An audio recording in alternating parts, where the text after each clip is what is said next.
Well, greetings, everybody. Welcome once again to the Rec Poker Podcast. I'm your host, Steve Fredland, and we are officially sponsored by Running Aces Casino and Racetrack. Today, I'm excited to bring you part two of my interview with Minnesota Poker Hall of Famer Mike Schneider. Mike is just a fantastic pro, fantastic guy, really helping build the game of poker. And he also leads the Poker is Fun Tour, so you're going to hear a little bit about that, some upcoming events over the next week. So make sure you check those out if you're regionally around Minnesota. Some really cool things coming up here, so check that out. So without further ado, let me play a little bit of a spot for our sponsor, and then we will get back into that interview with Mike Schneider. Running Aces Casino and Racetrack has the best poker room in Minnesota, featuring 24/7 promos on all cash poker games, including earning $2 per hour in comps, plus the most player-friendly tourney structures. Visit runaces.com for daily promotions and the tournament calendar. Running Aces Casino and Racetrack, the official sponsor of Rec Poker. So now I'm curious a little bit about c-betting when you're the pre-flop aggressor. So again, we hear a number of different approaches, and I think a lot of them just depend on different situations, but it's one of those things that I know me and other recreational players within my poker tribe, we talk about quite a bit. How often in general should we be c-betting? What are the sort of boards? And so we think about all these different approaches. We hear from different people, and maybe you can help us reconcile, at least give us a broader perspective. Some folks, I even heard it like watching an HPT broadcast one time. Kenna James said, man, you should be c-betting upward of 90%. And that's where I used to be a lot, and then I learned a lot, and I c-bet far less. But other people say, consider your range versus your opponent's range for any given flop, and then c-bet when we have a range advantage. So in this case, it's not really based on our hand strength. It's really based on kind of a range versus range strength. And then I was chatting with Matt Hamilton, who shared some stuff about Doug Polk, who's really looking at, where does my hand fit into one of these categories? Either, is it a value hand, which means it's a strong made hand? Is it a marginal hand like top pair, medium kicker, or second or third pair? Is it a strong draw, like a straight, a flush draw, or two overs? Or is it a trash hand? And then look at how do we c-bet or not based on, sort of our hand strength in one of those categories. So I see these different things where it's different paradigms. One is just c-bet a lot. One is range versus range. And one is actually looking at the strength of our hand on that board. And so I'm curious, that's a long intro to a question, I know. But, how do you think about c-betting, or conceptually, how should we be challenging ourselves to think about whether we should c-bet or not? Well, I would say it's probably some combination of the second and the third ways. So like considering range versus range, and then considering hand strength. Which, c-betting 90% of the flops is not going to be correct unless it's either against very exploitable opponents who are folding way too often, or perhaps if you're a huge stack on the money bubble of a big tournament, then in that spot, like, it often might be correct to c-bet every single time, because of ICM considerations that opponents, if they're taking those into account and they're folding a lot trying to make the money. But yeah, I'm mostly using our range versus their range. But even then, it isn't simply just betting when we have a range advantage, which I prefer a mixed balance range. So, I'd say, for example, we open Jack-9 suited in the hijack, and the button cold calls us, and the flop comes Jack-8-2. I'd say this is a flop that we should be checking, even though we have a range advantage against their range, which I'd be checking here because it's about the worst Jack that we have. But we do need some hands that are strong enough for us to be able to check and call 2 or 3 streets. Which if we exclusively c-bet when we have a range advantage and exclusively check when we don't, then any savvy opponent can simply bet every flop and bet every turn when checked to, and they can make a ton of money off of us, or just put us in some really tough spots when we check pocket tens or ace-8 suited on that Jack-8-2 flop. So it's talking more specifically about the Jack-8-2 flop. I would check Jack-9 suited most of the time there.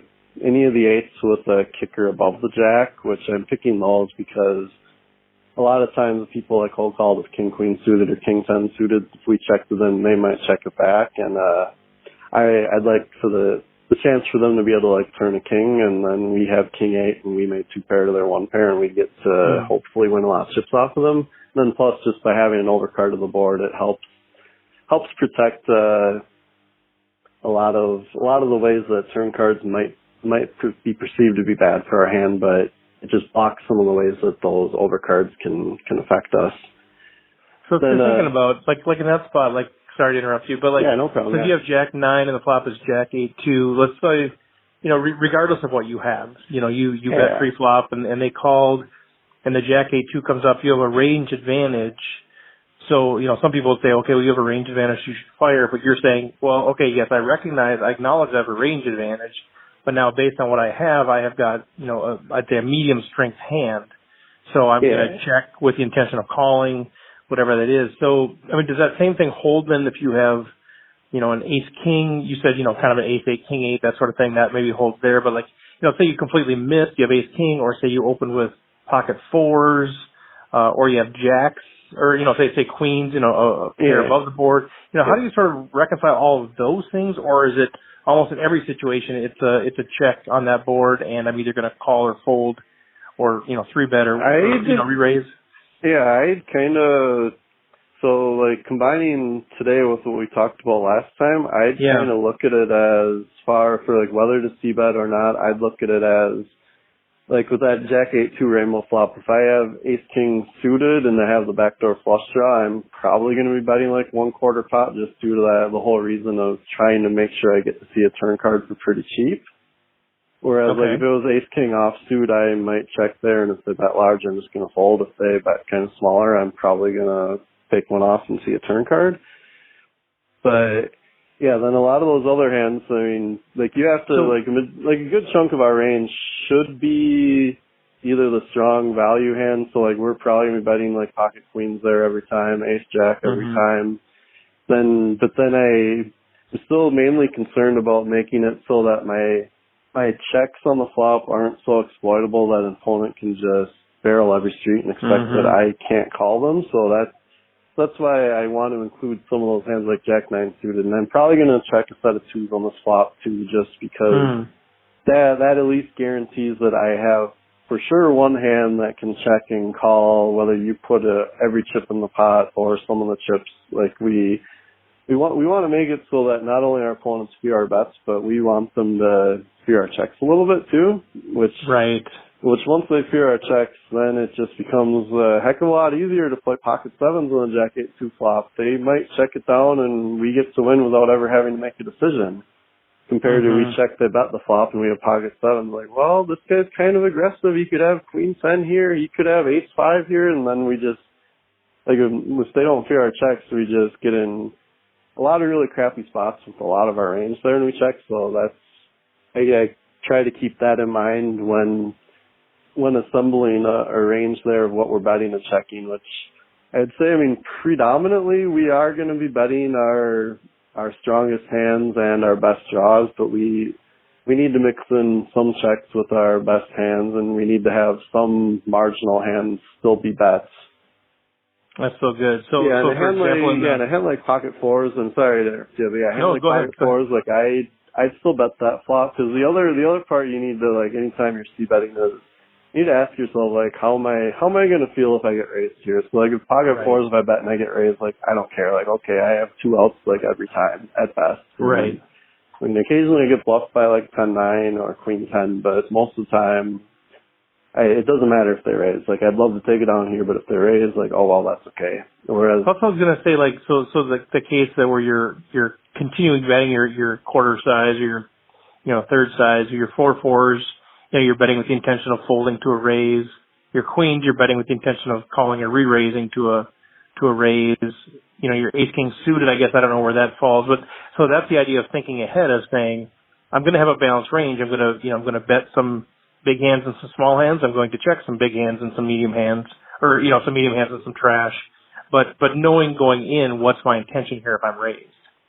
Yep, yeah, that's gonna help make a lot of decisions easier when before you do it, you're asked, how am I gonna feel about that? So that part of like the Jack 9 decision is I'm checking because I don't want to bet and be raised because that builds too big of a pot, and I don't know if I like where I'm at versus check calling. I'm more comfortable with that, more of a pot control sort of approach. Yeah, yep, exactly. Like that. Yeah, the hand's strong enough that we don't want to fold, but not so strong that we end up wanting to play a huge pot. So yeah, Right. that fits perfectly in the mold, while still helping it be that they can't just bet the flop and turn and expect us to fold on the turn. Because we check call the flop, we're probably going to check call most turn cards. I mean, maybe if an ace comes and they bet pot on the turn, we might, even though it can be very easily be a card they're bluffing now, but it's a card that Jack nine is a hand where most of the time we're going to be able to check and call two streets and just make it so that they can exploitively barrel three streets against us and expect to win it every single time by firing. Right. Okay. Well, anything else on the whole c-betting thing? That's good stuff. Yeah, I guess, going back to that, just a quick thing, I talk about how I check the set of twos there. I would say it with the caveat of if we know the opponent is hyper-aggressive, if we know it's a hyper-aggressive opponent, I'm not going to name any names who might be those guys, but if we know it's one of those kind of guys, then I'm fine betting it because, the Jack 8-2 flop is the kind of flop that they may attack. So outside of those spots where we can definitely be, as we're trying to have an optimal balanced range, you can tweak it a little and change your decisions based on the opponents. So nothing's really set in stone with any of these kind of guidelines that I play with in my head. Right. Well, that Jack 8-2 flop where you have pocket deuces, if you consider a situation where normally you would check, so it's not against one of the hyper aggressive people, but a situation where you normally would check. But what if the flop is, Jack 10-2 with the Jack and 10 are both diamonds or something? Does that make you distill more of a check call, check raise sort of mode, or the board has gotten a bit wetter? Does that make you more prone to lead right out? I'm still probably going to check there most of the time, or now we're talking just due to the wetter board, I'm probably going to check raise once check to, or compared to the drier board, I just check call. But outside of that, I realize there are players that might have king queen or ace king or ace queen there that they cold called with and then check back the flop, which is clearly not an optimal outcome for our pocket twos. But I'm still probably checking there almost every time just because I play ace king and ace queen that way a lot and trying to more or less protect. I've probably said this about 6 times now, but protect my checking range. So you want people to clear your checking range. Yep, I want, and plus, it's in a tournament too, a lot of those, ace king, ace queen hands, you don't want to have to check and put in another 6 big blinds on that flop, even though you have to. Just getting the possibility to save an extra 15% of your stack just because people fear your check, it's going to pay dividends in the long run. More so than the one time that you bet the flop and they decide to go all in with ace jack. And the other thing too, if they have a hand like ace jack and you check, there's still a pretty good chance you're going to get all the chips in anyway, but yet you manage to protect your checking range while doing so. So a lot of the fear of but I'm not going to get max value. There are ways that you're still going to get all of the chips, even just by checking first. Right. Oh, that's good. Okay, so I'm thinking about now, you've talked about, balancing your ranges and, protecting your check range and all those things. And so I'm curious, with the caveat that I'm learning more and more with every discussion that everything depends. Everything depends on stack size, everything depends on type of player, and everything depends on where you are in the tournament. Everything depends. But it still feels like there's a general concept of having default ranges for different things. And the most obvious thing is pre-flop. What are you going to open with from what position? And obviously you adjust it based on the dynamics of the table and all of those things. But still, generally, it feels like most people have some sort of a default range for opening pots pre-flop. And so I'm curious if that's true of you as well, but then not that you have to get into what they are, but just a general, range so you're not having to make every decision on the fly. You just kind of know what you're going to play in which position. But then also, what are the other areas where people generally have preset default ranges, like 3-betting pre-flop or calling raises pre-flop or four betting. I mean, do people at the higher level generally have predefined ranges for all of those things that they then adjust, or are you able to just process every situation with all the different factors on the fly to determine the optimal decision? Yeah, I definitely have defaults that I'll start every tournament with, but a lot of times it will depend a lot on the table and how the table's playing too.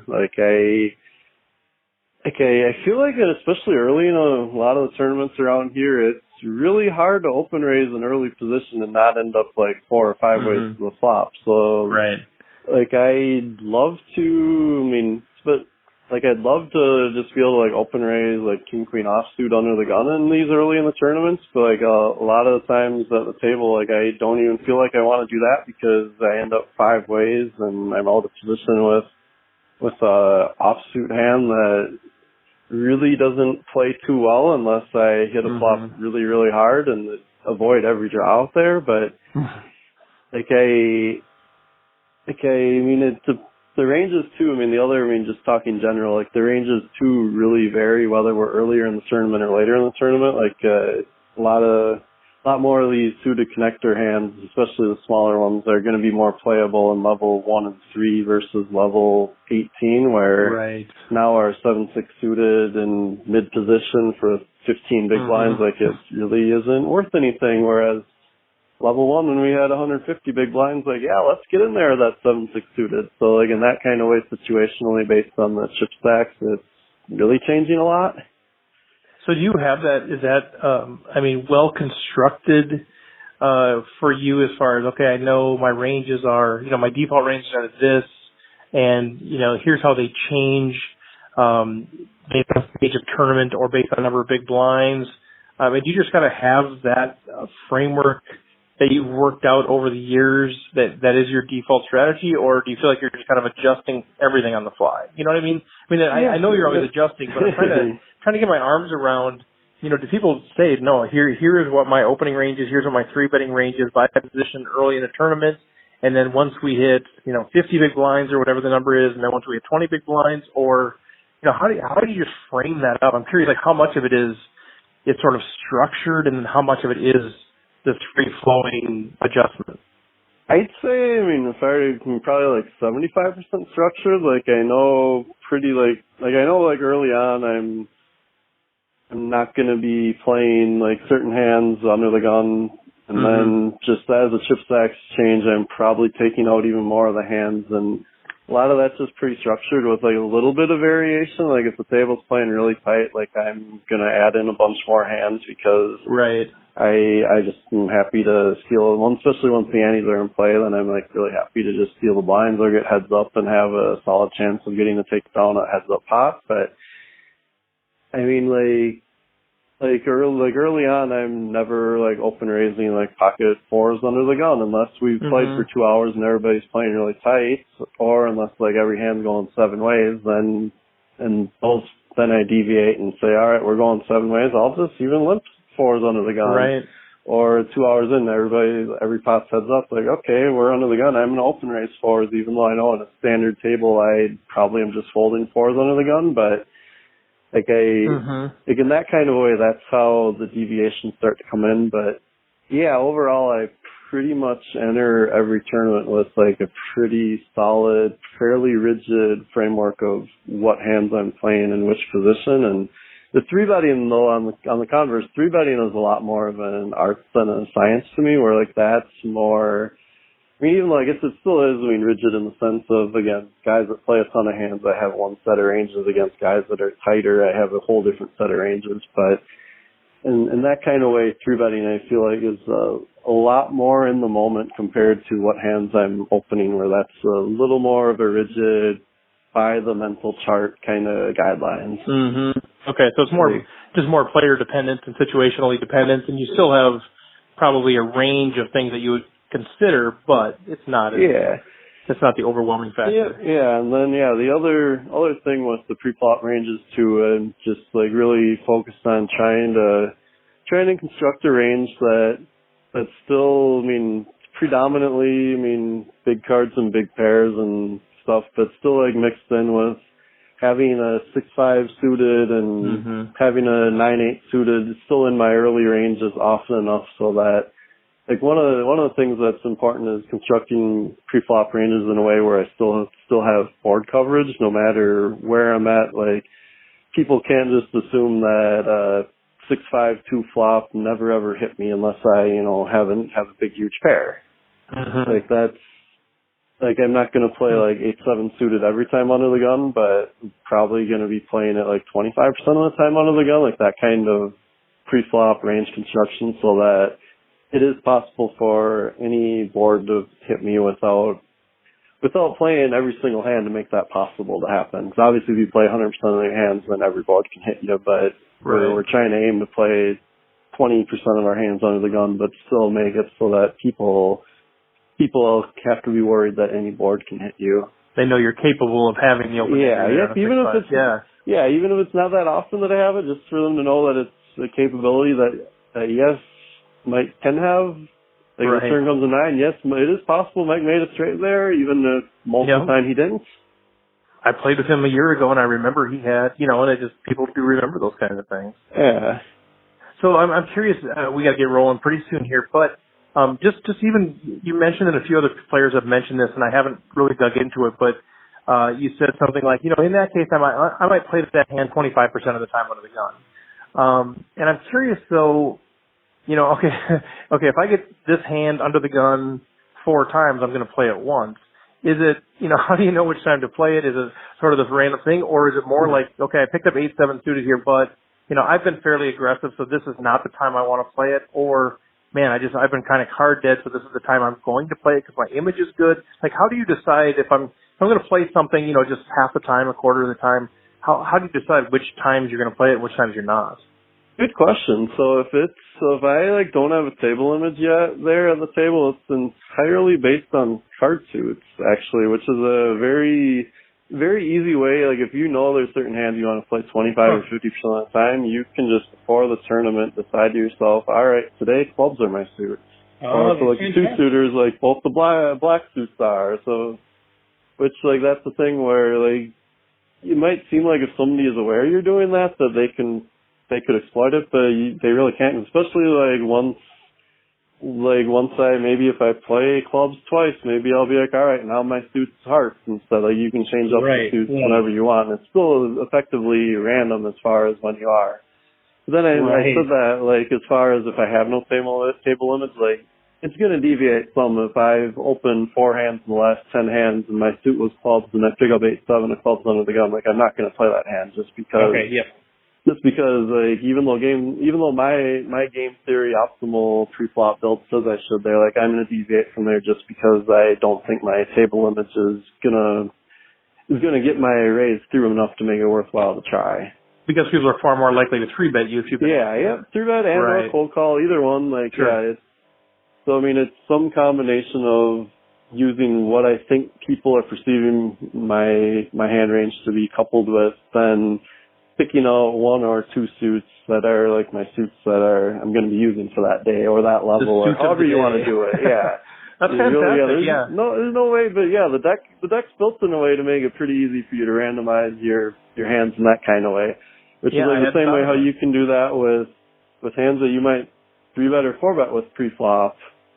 Or if you open raise ace king suited and somebody 3-bets and both of you guys are really, really deep in level 1, maybe you decide I want to call 75% of the time, but 25% of the time I want to 4-bet with ace king suited. So then you have a very non-biased, simple way to make sure it is 25% of the time that you are. Yeah, that's very interesting. Well, hey, we gotta run here. You've given us so much time, and I appreciate that. But I want to chat a little bit about some of the cool stuff that you have coming up, which is actually coming up next weekend. Tell us about the Poker is Fun tour. Tell us a little bit about what you're doing with that and what cool stuff you have coming up. Yeah, all right. So, the Poker is Fun tour, we have events at Canterbury Park in Shakopee, Minnesota. 3 events, one on Friday, July 20th at 6 p.m., $80 No Limit Crazy Pineapple. Saturday, July 21st, at 11 a.m., we have a $250 buy-in No Limit Texas Hold'em Winners Shown. Sunday, July 22nd at 12:30 p.m. is our final event, which is a $100 No Limit Crazy Pineapple Hold'em. And, all three of these events have a portion of the prize pool going to the Ronald McDonald House, and otherwise, there are two satellites, too, that you can play to try to qualify for that Saturday $250 Winners Shown, which those satellites are on Thursday the 19th at 6:30 p.m. and Friday the 20th at 12:30 p.m., which are both are $65 satellites, and 20% of players win a seat to the Winners Shown event. Oh, it's so good. And, for those of you who are out there listening, if you don't know Mike, but you trust me for whatever reason, you trust me. Trust me in saying that, Mike is a fantastic dude, stand-up guy. This whole vision behind the Poker is Fun tour to make poker fun again, but also to give back. Just incredibly highly respected, and things will be run well. I really encourage you, go check out these events. I think the energy is fantastic because people are, playing the Winners Shown is kind of fun, and Crazy Pineapple, like you said last week, was is the first time you think this is being played in Minnesota, so there's a cool energy around it. There's money going back to charity. I think it's a really cool concept, and I encourage people to check it out. Go play it if you can. PIFTpoker.com, right, for all the details. One other detail I forgot to mention, but is really cool. So I do live reporting all 3 days there. So some of you guys that have never had the chance to go play a $1,000 MSPT or whatever, this is your chance to come play and possibly get a hand reported on the internet for you to share with your family or friends and be like, oh, look, there's me. There's a picture of me. That's so cool. Yeah, it's I don't know how many other tourneys in the country can you go play a $100 tournament and have live coverage for. There might be a couple of them here and there, but it's very rare. And one of the things that I also am very proud of about Poker is Fun tour, that is trying to give a lot more casual recreational players a chance to possibly get their 5 minutes of fame. And which I'd say that too, if you're listening and you do come and play and you want me to come report a hand for you, send me a tweet at PIFT Poker and tell me your table number and seat, and or just come stop by and say, hey, why don't you come try to find a hand? I'll be happy to give you a little bit of coverage. That's so awesome. That's really cool. So PIFTpoker.com. Follow at PIFT Poker on Twitter. Follow Schneider Poker on Twitter. Get connected with Mike and what he's doing. I know he's got a cool heart for this thing, and the charitable stuff is near and dear to his heart personally. And last week, if you didn't hear last week's episode, go back and listen to that. At least the first 5-10 minutes of that, we talk a bit about what Crazy Pineapple is, and also the Winners Shown thing, as well as the charity. So a lot more detail there as well if you want to hear from Mike as far as his vision behind this thing. But man, Mike, I can't thank you enough. I know our audience loves hearing from you, and I appreciate the insights. I guess any final words as we wrap up here to our recreational players as we all try to take that next step toward improving our game?